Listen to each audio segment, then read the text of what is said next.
Hello and welcome to this week's Tea Time Results Show, a roundup of the games that the societies have played, the winners, the special mentions, and an update of what's going on and how you can get involved. Okay, so we started with on Tuesday the 3rd of June with the Las Gaviotas, which is the ladies group. They played a World Handicap qualifier. In first place, Irene Langley with 36 points. Second place, Fron Porter with 33 points. And third place, Mary Armitage with 32 points. Nearest the pin on hole 3 and on hole 11 was Ron Porter. And hole 5 and hole 13, Irene Langley. They were swiftly followed by Sprightly Golf Society, which is run by Dave Spooner. They play on a Tuesday, 18 holes, teeing off at 9:30. They played a reverse 3-2-1. The winning team in first place, Ernie Milford, Pete Constable, Brian Arnold and Ian Pragnell with 88 points.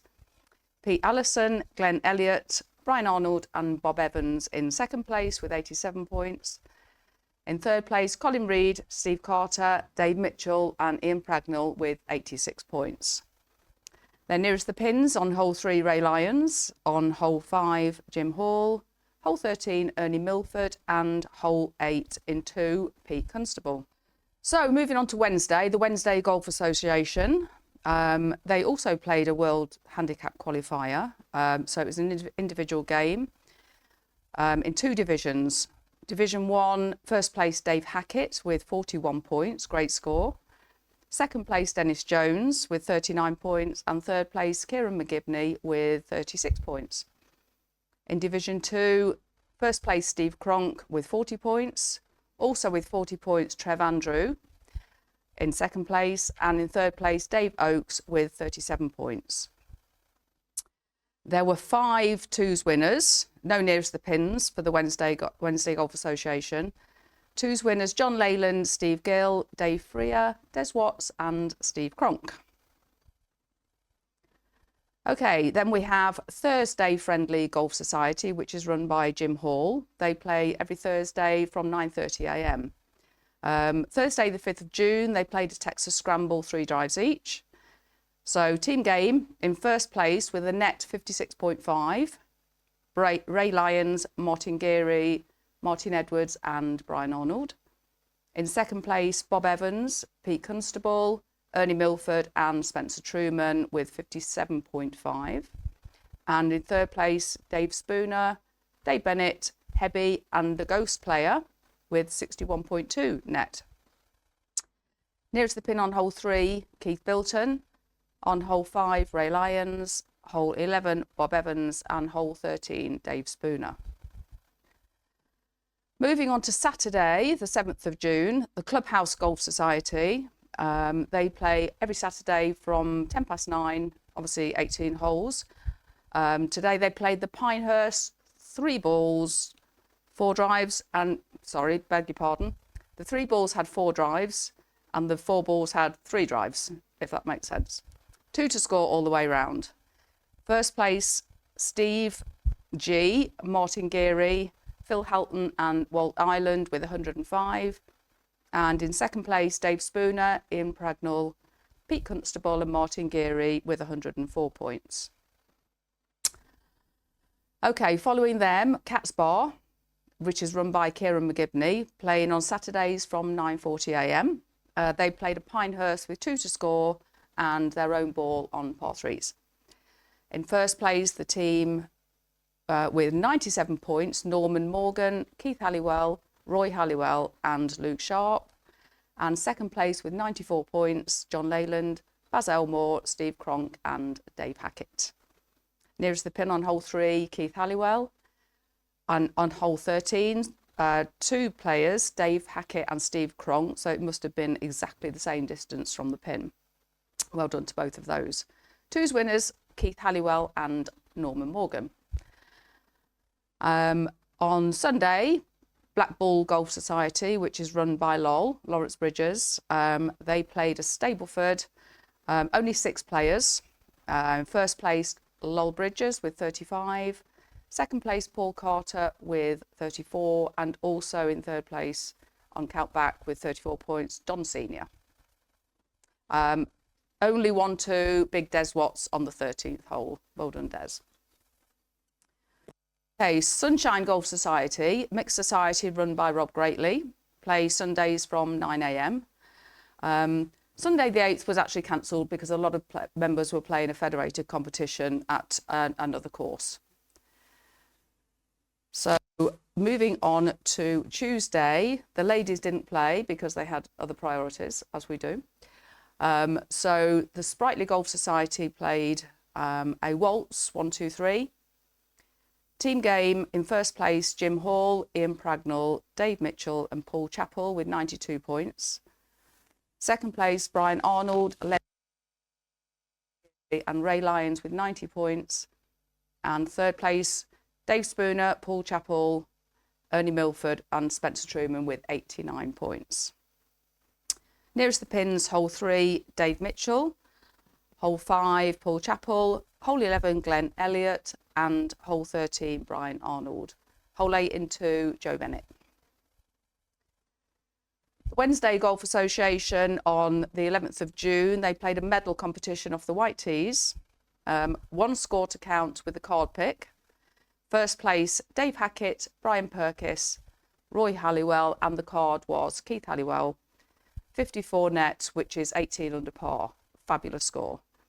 Second place, Eugene Toy, Keith Halliwell, Dave Freer, and the card was Brian Purkis with 56 net. Thursday, Friendly Golf Society on the 12th of June played a World Handicap qualifying game and blind pairs running in the black background. The blind pairs winners were first place, Ernie Milford and Spencer Truman with 66 points. Second place, Steve Carter and Bill Donald with 66 points. Third place, Joe Bennett and Bob Evans with 66 points. And in fourth place, Dave Mitchell and Pete Allison with 63 points. Clubhouse Golf Society on the 14th of June played a Stableford Waltz, 1, 2, 3, men off the yellows, ladies off the reds. First place, Glen Trigg, Walt Island, Steve G and Mick Drummond. Second place, Ernie Milford, Mick Drummond, Phil Houghton and Martin Geary. Obviously, Mick was the drawn card. And in third place, Alan Hebby, Hayley Barker, Ryan Smith and Steve Haynes. Nearest the pin, hole 3, Glen Trigg. Hole 5, Steve T. Hole 11, Steve G. Hole 13, Steve Haynes. And hole 8, Pete Constable. Again, followed by Caps Bar, who played 2 to score, playing their own ball. First place, Kieran McGibney, John Leyland, Roy Halliwell, 85 points. And in second place, Craig Haining, Baz Elmore and Luke Sharp with 84 points. Nearest the pin on hole 3 and hole 13, Craig Haining. And 1-2s from Kieran McGibney on the 13th. Black Bull on Sunday, the 15th of June, played Stableford. First position was John Slowhand Keane. I don't know what that means, but he had 37 points. Second place, Don Senior with 30 points. And third place, Peter the Divine with 29 points. Sunshine on the 15th of June played an Irish Rumble, scoring based on stroke index. The team in first place, Rob Greatley, Nick Barber, Ina Ellingsether and Luke Sharp with 91 points. Nearest the pin on hole 3, Mary Armitage. Nearest the pin on hole 11 and on hole 13, Rob Greatley. Nearest the pin on 8 in 2, Rab Young. And just two twos winners, Rob Greatley and Nick Barber. Okay, so if you're interested in playing with any of the societies mentioned, please get in touch with the golf shop and they'll connect you with the relevant captain. Also, if you'd like your society featured on our results show, get in touch and we'll let you know how you can get involved. Okay, so that's enough of that. Joining me today in the studio is Rob Greatley. Hi, Hayley. Hi. Hi, everybody. And we're going to have a chat today about WHS Part 2. WHS Part 2. Okay, so what are we actually talking about? Okay, so last time we talked about the old handicap system and basically why WHS was introduced. This time I thought we'd talk about the way everybody's handicap is calculated and how the Federation go by that. Okay, this is going to be interesting. This is something that is very close to everybody's heart. And we get asked about this a lot. So listen in. Here we go. I'll do my best. Let's start with the simple stuff. Let's start with the terminology. Okay, so we have a course rating. Right. Can we talk about the course rating and how that's worked out? So course rating is basically what we used to know as standard scratch score. And it's the score that a scratch player will be expected to score on that particular course. Okay. So in Campersol's case, for instance, off the yellow tees, men, we'll talk about men here for a minute, the course rating is 69.4. So a scratch player will be expected to score 69.4. Obviously, we'll never score 0.4, but that's the way the calculations worked out, as opposed to a bogey player. So, in the case of the ladies, by the way, their par is 73, but a scratch player is, on the way it's been calculated by the Federation, a scratch lady player would be expected to score 73.4, so not even expected to break par. Okay, so the course rating for Campersol, for instance, yes, it's based on what a scratch player would score. Would be expected to score. Correct. Okay, and then does anything else come into that calculation? No, the Federation have obviously done their visit or what have you. Yeah. They have calculated what they believe a scratch player would score on that particular course. Okay, so how is the slope rating calculated then? Right, okay. The slope rating is a little bit more complicated, and I'll tell you the definition that the US Golf Association gives to slope rating. It's the measurement of the relative playing difficulty between a scratch player and a bogey player. A bogey player is somebody who has a handicap of 20 for men, up to 20 for men, and 24 for ladies. Mm-hmm. Okay, so the relative difficulty is the measurement. And a lot of people ask, why is it called the slope?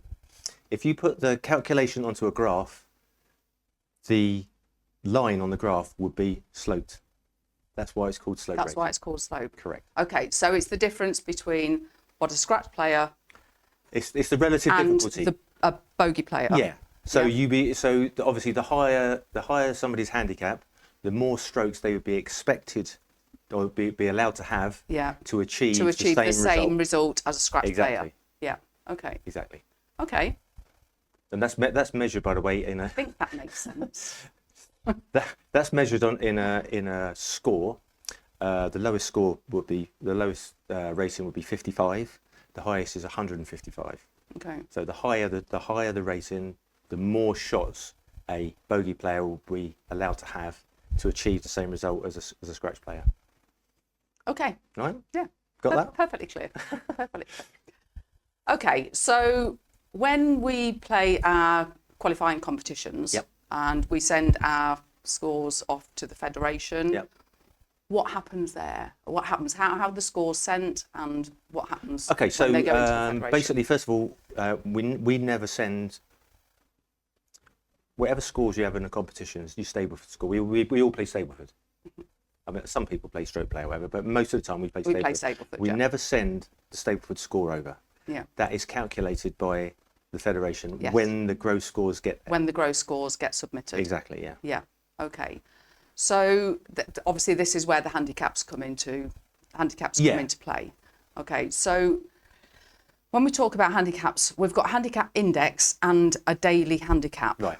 Okay. What is the difference between these? Because again, this is a question that comes up a lot. Okay, so your handicap index is your current level of play. So if you said I don't know, a scratch player to 20, your handicap index is where you are relative on that scale. Okay. So if my handicap index at the moment is 12.4, so that's my level of play. It's not my handicap. Handicap is something totally different. Okay, expand. Okay, so handicap is relative to the course that you're playing. So we've just said that we have a course rating, we have a slope rating, and there's a certain calculation which I'll go to in a bit, which will affect. So if you're playing on an easier course, then your handicap may go down from what your index is. If you're playing on a much harder course, then you may receive more shots than your handicap index. Yeah. So the idea of the handicap index is your level of it's where your level is. Yeah. If mine's 12.4, somebody else is Don't even talk about what mine is. somebody else is 18.6. So my level is obviously, I'm going to say better, but lower Yeah. than theirs. Yes. Okay. So that's your handicap index, your daily handicap. Yes. What, Well, daily handicap is calculated by Yeah. whichever course you're playing at. right. Okay. So if you're playing on a difficult course, the likelihood Yeah. is that your handicap for that day Yeah. will be higher Yeah. than your index. Because it depends on the course rating. Exactly. It Yeah, depends on the yeah. difficulty of the course. The difficulty of the course. Yeah. Yeah. Okay. And also, by the way, Um, before we carry on, it also depends on the colour tees you're playing from. yes. So obviously. each tee will have Yeah, a different yeah. a different course rating. Yeah. Okay. Just another point on that, when we're talking about courses and difficulty, there is, and this has come up just recently, Okay. there isn't a home course, a base course, is there? Well, you're I know you have your kind of home course, but you still get the slope, even depending on whichever course you're playing Yes, at, of course you do, whether yeah. it's your home course or another course. Yeah, because your handicap when your scores go to the federation, your Yeah. handicap is Yeah.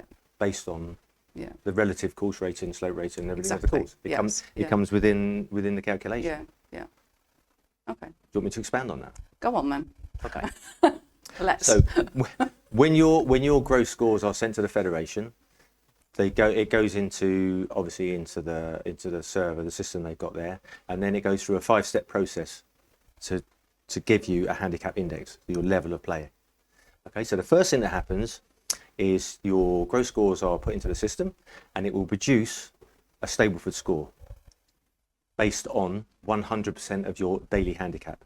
Now, a lot of people have said in the past, they played in a competition, federation, even sometimes Campusol previously. We've changed it recently, but we'll comment on that in a minute.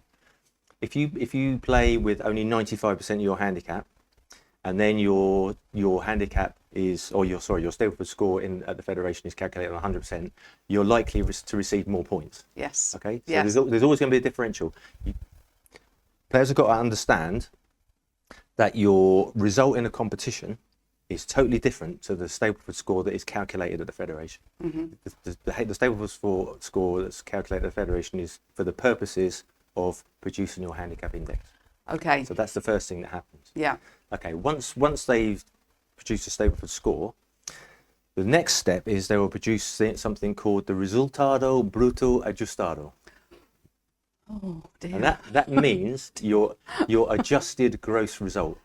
Okay. So what the system does, let me expand a little bit more on that. Okay, so when you're playing Stableford, you can score 8, 9 on one hole, and it will produce what we term as a blob, zero points. Yeah.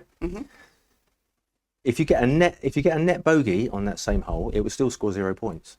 So the idea of doing the adjusted gross results is it takes out all the really high scores and levels it out. So you would only ever be scored as a net bogey for 0. So if Okay. you scored 9, Yeah. and in actual fact 7 does the same thing, it will be calculated as 7. Yes. Yeah. So the idea of making the adjusted gross result, it will give you your gross score for the Stableford score that's been calculated. Okay. So, are you?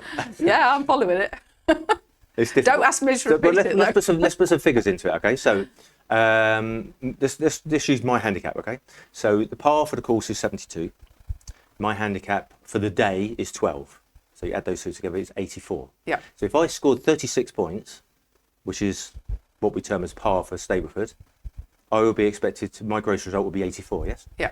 Yeah. But I may have gone round and scored 9 on one hole, a birdie on another, da, da, da. So it will adjust my gross result to reflect my Stableford score. Okay. Okay, it's important to have the proper gross result for the calculation of the handicap index, which is the next stage.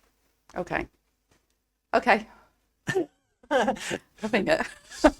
Okay, right. So that's pretty much covered how the handicaps are. Well, not completely. No, oh, not completely. Okay, there's more. Okay. Unfortunately, yes. Oh, go on then.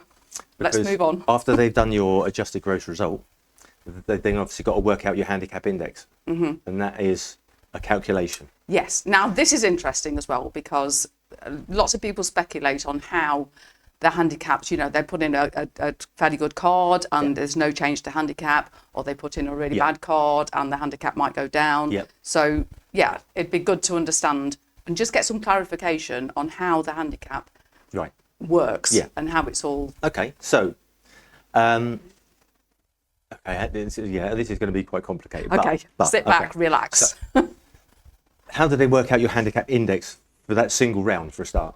Okay, so they take your RBA, your adjusted gross result. They take off minus the course rating, which the standard scratch score, which we discussed, Yeah, 70 point whatever Yeah. it is. And then they take off what's called an ASC. Now, ASC is dependent on the conditions at the time. So if you play a round where it's calm and it's sunny then that it will be classed as 0. Okay. Okay. If you play a round where it's a little bit windy and what have you, then they may class that as a little bit more tricky, and then Right. that would be classed as 1. Okay. You play another round where it's really windy and it's raining and all sorts of weather's going on, they will give that a category of 2. Okay. So this actually comes into the Yeah, equation. it does. It absolutely does. So who decides At the this? federation, they have a link to the Met forecast. Wow, I never knew this. Oh yeah, and then depending on the time, that's why when it's really important to put the time you play, the day you play, the time you play, because that's linked into the Met. And absolutely that happens. I wonder how many people know this. Oh, I've never even heard this before. Yeah, it's called the ASC. That is really interesting. Right.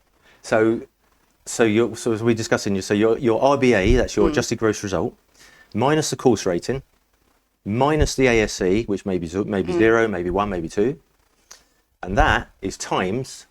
Hang on, I've got to get this right. Okay, it's times by 113 divided by the slope rating. Now ask me Okay. why. Now you're going to ask me why. I'm not going to ask you why. No, ask me. I think I need to know why. What's the significance of 113? Go on. What's the significance of Okay, 113? 113 is decided as the average course rating. Okay. So that's something where it's the down the middle. So anything less than that would be an easier course. Anything higher than that is a harder course. 113 is what you decide as being an average course. Okay. Okay. Okay. I don't know why they decided on 113, Yeah. but 113 is the number. 113 is the number. Yeah. So your adjusted result minus your course rating minus the CSA would then be divided by the sum of 113 divided by the slope rating. Okay. I'll put some numbers on it and make it easier. Clear as mud. But thanks for that, Rob. Okay, use my numbers. Okay, so I've now calculated that my adjusted gross result for my last score on the handicap index. Okay, so my last score was 38 Stableford points. Okay, so if you take to get the adjusted gross result, you take par. Yeah. Plus the handicap I used on the day. Yeah. So that's 72 plus 12. Yeah. Okay. Sorry. It's so difficult. I've actually got to read this. It's so difficult. Right. So it's par plus the handicap I used on the day plus 36. And you use 36 because that is what you would expect to achieve for par. Yeah. Okay. Minus the result that I achieved, which on this occasion was 38. Yeah. So if you complete that complete sum, that comes out at my adjusted gross score is 82. Okay. I'd love to see this on a spreadsheet. You can. It would make a lot more sense You can. to me. See, this is the thing. You can. This is what I say to everybody. If you've got the RFEG app on your phone, press your handicap, and magically, all these calculations will come up, and you'll be able to Okay. see how the federation work out your handicap index. Okay. Well, there we have it. Just check on your app and all the information is there. Thanks for that. Well, then you got to work Just- out how they work out your level of play. Oh, Do we? Yeah, afraid so. Shall we save that for another show? No. No. Okay, let's do it. Because so your last 20 cards are recorded. The last 20 scores you have are all recorded. Okay, so you have your handicap index calculated for your last 20 rounds. And to get your level, to get your current level of play, they will use the best 8 of those 20, Yes. add them together, Yeah. and divide them by 8, Okay. and that's your level of play. And that's how it works. And that's what handicap And is. that's why handicaps will, when you expect them to go up or down, they don't, because It would they're depend. just Well, also it will depend on which card drops off. which card When you drops put off. when you put the next one in, the 21st card will drop off the system. Yeah. If that's a really good So score, the 20, yeah, so that one drops off, and then they just take the best 8 of the remaining 20. exactly, and that will Yeah. change every single time you play. Yeah. Yeah. Okay. Got it. Have you? I think so. Okay. Don't test me. I'll be asking questions later. Don't test me. Okay. Now, so when you've got, say, men and women playing together Right. in the same competition. Right. Okay. Now, this obviously brings into play the slope of the tees, stuff. It's a different subject, but you know, Ideally, men and women shouldn't play in the same competition. well, Ideally, ideally, I don't mean to say they shouldn't But- play together, yeah, but not in the same competition. Okay. because the ladies' course rating, slope rating is completely different to the men's. Okay. So, perceivably, it could be seen as having an advantage. Right. But we don't live in an ideal world. We don't live in an ideal You've world. only got 4 ladies playing and you've got 33 men. You can't really have a competition for 4 ladies. Yeah. No, you can't. No, it's just That's my opinion. Yeah, it's nonsensical. So is there a way to mitigate this situation? Or is it not, or is it just Yes, there is. So when you're setting up competitions, you can choose how much of a handicap you're allowed to use. How much of your handicap you're allowed to use. Any competition organising committee can decide how much of your handicap. So in order to reduce the disparity between the two groups of players, if you choose, say, to set up your competition and only use 80% of their handicap, then people who have got a higher handicap will lose more shots compared to people who've got a low handicap. yeah. So that could be used in those circumstances. The thing to remember, Okay. of course, for players to remember is then when the scores go in, they're likely to be shown with a completely different handicap score. Yeah, yeah. As I said before, got to understand the difference between competition result and stable result as calculated by the federation. They're two totally different things. Yeah, yeah. I think bottom line is, you know, on Campusol, we're need all more lady players. here. Yeah, we do need more lady players if possible. We'd be really interested for you to join us. But the bottom line is on Campusol, we're here to have fun, play golf. Absolutely. You know, we have some monthly competitions. We have some societies who have women and men playing together. Yep. You know, at the end of the day, It's a game of golf. it's a game of golf, and we're just here to have fun. Correct. And Don't be too serious about it, people. yeah, and I think that's the key. There's a lot of things going on in the world, so we're just lucky to be playing golf. We are. Okay. Thank you for that. Just going back to the World Handicap System Yeah. and the way that works. In your opinion, do you think it's fair and equitable? Do you think there's things that they could do to improve? Well, okay. Overall, I think it's a really good system because I think that the way the old system used to work, if your handicap was achieved on a relatively simple course, you went to play on a harder course, you weren't really playing off the proper handicap, really. Yeah. Because people who are playing on that course all the time, their handicap was calculated on that course. So I think in terms of being able to your handicap being made more portable, it's a great system. Yeah. The one thing I think it could be improved is that I believe that it should be your best 5 scores, not your best 8. Not your best 8. Because then that would prevent your handicap from going up and down, up and down, Yeah. up and down. Yeah, and It would be fluctuating more, quite so much. Yeah. it would be more level. Yeah. Yeah. That's my personal opinion. Okay. All right. Thank you, Rob. You're welcome. I'm glad you enjoyed it. I've thoroughly enjoyed it. I'm going to go home and do a spreadsheet. Go home and look on the app. I will look at that. See how they work out your handicap index. You might even improve your score the next time you play. Hopefully that gives you a bit more insight. I hope you found it interesting and maybe it's given you a few things to think about. Thanks for watching and we look forward to seeing you here again on Campusol TV's Tea Time. Bye for now. Thanks, Rob. Bye. Bye.